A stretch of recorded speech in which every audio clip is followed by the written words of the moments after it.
Hello everyone, इस video में हम बात करेंगे बिहार नई शिक्षक भर्ती यानी बीपीएससी 3.0 के लिए जीएस के इंपॉर्टेंट क्वेश्चन डिस्कस करेंगे जो कि टीआरई 1 शिफ्ट 2 में आए हुए थे। यानी कि फीमेल कैंडिडेट का जो पेपर हुआ था उसमें मेल का अलग हुआ था, फीमेल का अलग हुआ था। तो जो फीमेल में आए थे उसकी ये वीडियो है। इससे पहले जो मेल कैंडिडेट का यानी शिफ्ट 1 में हुआ था उसकी डिटेल में वीडियो आपको मिल जाएगी, जिसमें मैंने मैथ्स का पेपर और जीएस यानी जीके का भी पेपर करा रखा है और रीजनिंग के जो क्वेश्चन आए तीनों की अलग वीडियो आपको डिस्क्रिप्शन में मिल जाएगी, आप वहां जाके चेक कर सकते हैं।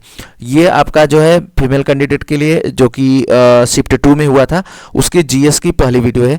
और मैं इस बार उसमें क्या हुआ था, मैंने जीएस का कंप्लीट करा दिया था। इसमें मैं 1 बाय 1 मतलब 20 क्वेश्चन लगभग कराएंगे एक बार में, क्योंकि बहुत बड़ी वीडियो हो जाती है तो लोग देखना पसंद नहीं करते। आपको भी पता है एजुकेशन चैनल को बहुत ज़्यादा लोग पसंद नहीं करते और लास्ट में ही थोड़ा बहुत जब एग्जाम आता है तो लोग देखना पसंद करते हैं। तो बहुत बड़ी वीडियो अगर मैं यहाँ पे लगभग अगर मैं पूरे 80 क्वेश्चन के आसपास डालूंगा तो ये कम से कम 1 घंटे से ज़्यादा बड़ी वीडियो हो जाएगी।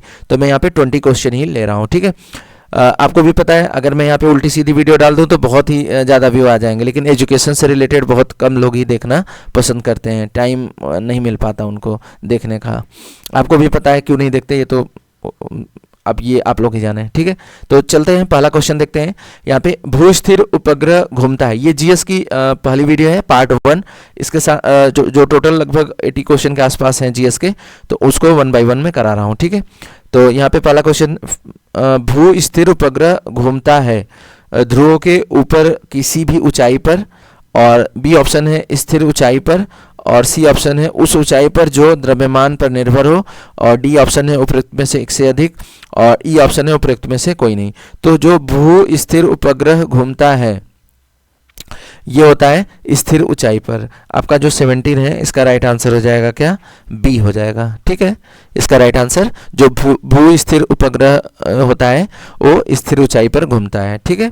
एक फिक्स ऊंचाई कर देते हैं ना, मतलब जैसे जो उपग्रह होते हैं उनकी एक लगभग निश्चित ऊंचाई रहती है, ठीक है। सेकंड क्वेश्चन देखते हैं। इसमें सेकंड क्वेश्चन क्या आया था, इसमें सेकंड क्वेश्चन है प्रिज्म द्वारा सफेद प्रकाश के प्रक्षेपण में कौन सा रंग अधिकतम विचलित होता है, हरा, लाल, बैगनी, उपयुक्त में से एक से अधिक, उपयुक्त में से कोई नहीं।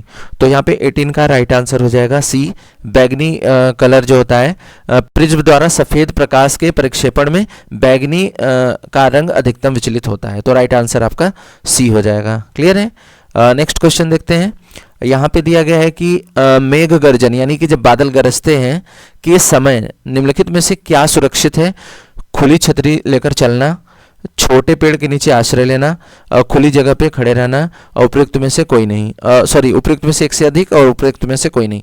तो यहाँ पे जब भी बादल गरजते हैं तो हमें क्या करना चाहिए, छोटे पेड़ के नीचे आश्रय लेना चाहिए, बड़े पेड़ के नीचे नहीं, क्योंकि बड़ा पेड़ अगर बाय द वे गिरता है या कुछ प्रॉब्लम होती है तो आपको चोट भी लग सकती है, या फिर आगे क्या होगा ये तो आपको भी पता है, तो दिक्कत हो सकती है। तो इसलिए छोटे पेड़ के नीचे हमें आश्रय लेना चाहिए। तो आपका यहाँ पे राइट आंसर बी हो जाएगा, क्लियर है।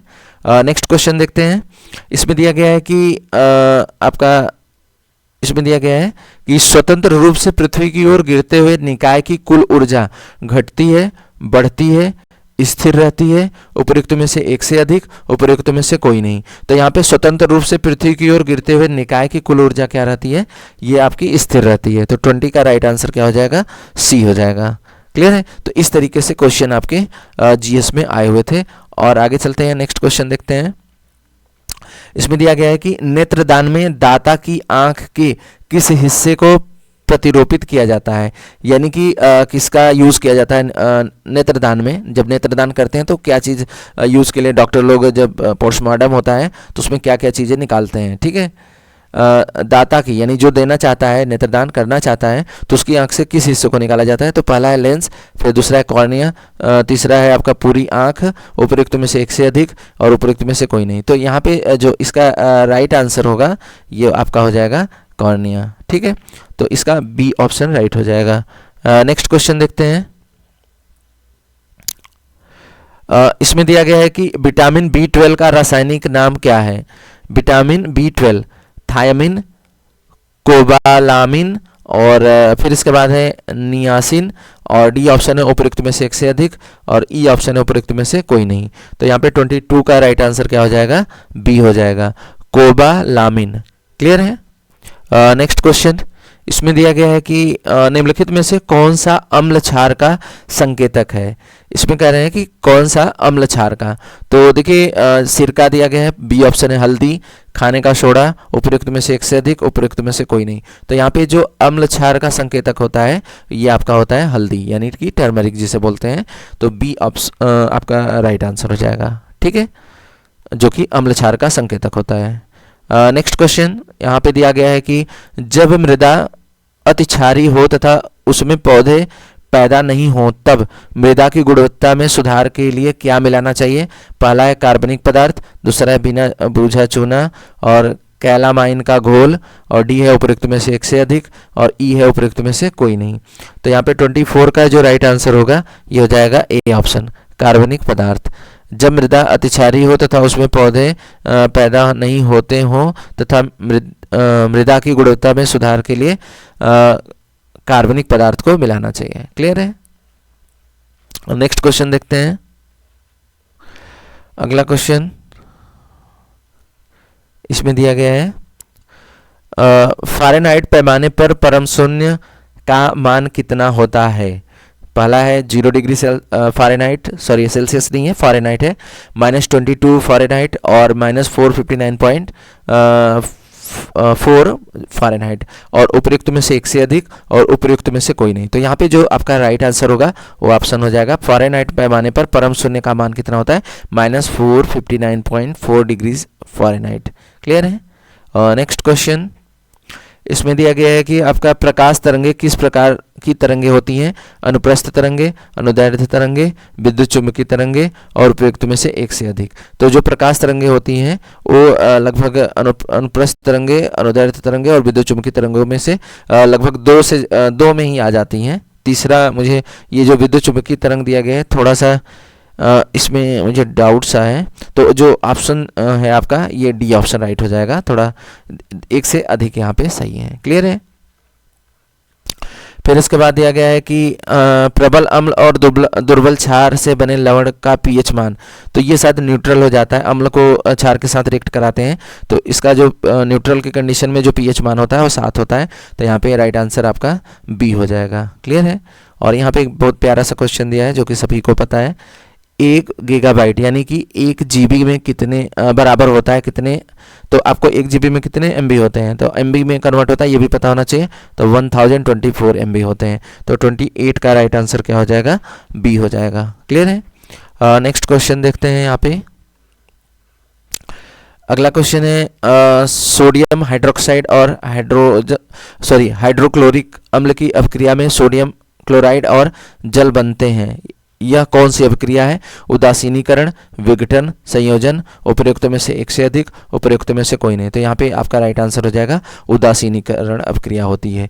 क्यों, कब, जब सोडियम हाइड्रोक्साइड और हाइड्रोक्लोरिक अम्ल की अभिक्रिया से सोडियम क्लोराइड और जल बनते हैं। ठीक है। फिर इसके बाद है आपका नेक्स्ट क्वेश्चन है ऊर्जा उत्पादन के लिए कोशिका प्रायः किसका उपयोग करती है। ऊर्जा उत्पादन के लिए कोशिका प्रायः किसका उपयोग करती है। अमीनो अम्ल का, ग्लूकोज का, वसा अम्ल का, उपयुक्त में से एक से अधिक, उपयुक्त में से कोई नहीं। तो यहाँ पे 30 का राइट आंसर हो जाएगा, बी हो जाएगा ग्लूकोज। नेक्स्ट क्वेश्चन है अगला क्वेश्चन है पीयूष ग्रंथि का कार्य क्या है। पुरुषों में यौन अंगों को विकसित करना, सभी अंगों में वृद्धि को प्रोत्साहित करना।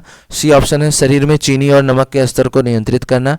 डी ऑप्शन है उपयुक्त में से एक से अधिक, और ई ऑप्शन है उपयुक्त में से कोई नहीं। तो यहाँ पे जो पीयूष ग्रंथि का कार्य जो होता है ये होता है आपका एक से अधिक हो जाएगा। यहाँ पे कई चीज़ों को ये कंट्रोल करता है, तो इसका जो राइट आंसर हो जाएगा उपयुक्त में से एक से अधिक। क्लियर है।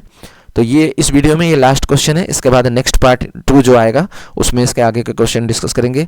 क्यों डिस्कस करेंगे मैं पहले बता दे रहा हूँ, ज़्यादा बड़ी वीडियो होने की वजह से लोग देखना नहीं पसंद करते हैं। एजुकेशन का चैनल आपको पता भी होगा कि बहुत कम लोग ही देखना पसंद करते हैं, लेकिन याद रखिएगा थोड़ा सा अभी से तैयारी करिए, क्योंकि बीपीएससी का एग्ज़ाम इसी बार चांस मिला है, थोड़ा सा टाइम कि 5-6 महीने का टाइम मिल रहा है। इसके लगभग अगस्त में है पेपर, 24 अगस्त से। तो इससे पहले जो हुए हैं सब 1-1 महीने में पेपर हो गए हैं। तो इस बार कंपटीशन भी काफ़ी टफ रहने वाला है। ठीक है, क्योंकि टाइम मिला है तो सभी तैयारी ज़बरदस्त तरीके से करेंगे। तो लास्ट क्वेश्चन देख लेते हैं, मस्तिष्क के कौन से भाग रक्तचाप को नियंत्रित करते हैं? मस्तिष्क के कौन से भाग? पहला ऑप्शन है कि रीढ़ की हड्डी, खोपड़ी, हाइपोथैलेमस, फिर आगे रीढ़ की हड्डी, खोपड़ी, सेरेब्रम, और फिर आगे है पोज, मेंडुला, सेरिबेलम। उपयुक्त में से एक से अधिक, उपयुक्त में से कोई नहीं। ठीक है, तो यहाँ पे हाइपोथैलेमस जो होता है, इसका काम तो पता ही है आपको, अट्रैक्ट करना। जैसे आजकल क्या है कि जैसे आप किसी लड़कों का क्या होता है, एक तरीके से लड़कियों को देखते ही क्या होता है, मतलब एक तरीके से बोल सकते हैं ना कि एक लिक्विड रिलीज होता है जो कि एक तरीके से अट्रैक्शन को रिप्रेजेंट करता है। ये काम हो जो होता है, जैसे लड़के जो होते हैं लड़कियों को देखने पर, या लड़कियां जो है लड़कों को देखने पर, अगर किसी के मन में इस तरीके से फीलिंग आती है, आप समझ सकते हैं मैं क्या कहना चाह रहा हूँ। तो इस तरीके की जो फीलिंग होती है, ये फीलिंग हाइपोथैलेमस की वजह से ही होती है। इसमें एक लिक्विड रिलीज होता है जो कि एक तरीके से बहुत ही जल्दी लव वाला मैटर बदलने में टाइम नहीं लगता है इनका। ठीक है, तो इसका काम यही रहता है। और रीढ़ की हड्डी पता ही है आपको, पूरी बॉडी को बैलेंस बनाती है। खोपड़ी क्या है, ये माइंड को सेफ रखती है। तो ये सब चीज़ें हैं। तो यहाँ पे जो 32 का जो राइट आंसर होगा ये आपका सी हो जाएगा। जो मस्तिष्क में रक्तचाप को नियंत्रित कौन करता है? पोन्स, मेंडुला और सेरिबेलम। तो आपका राइट आंसर सी हो जाएगा। क्लियर है?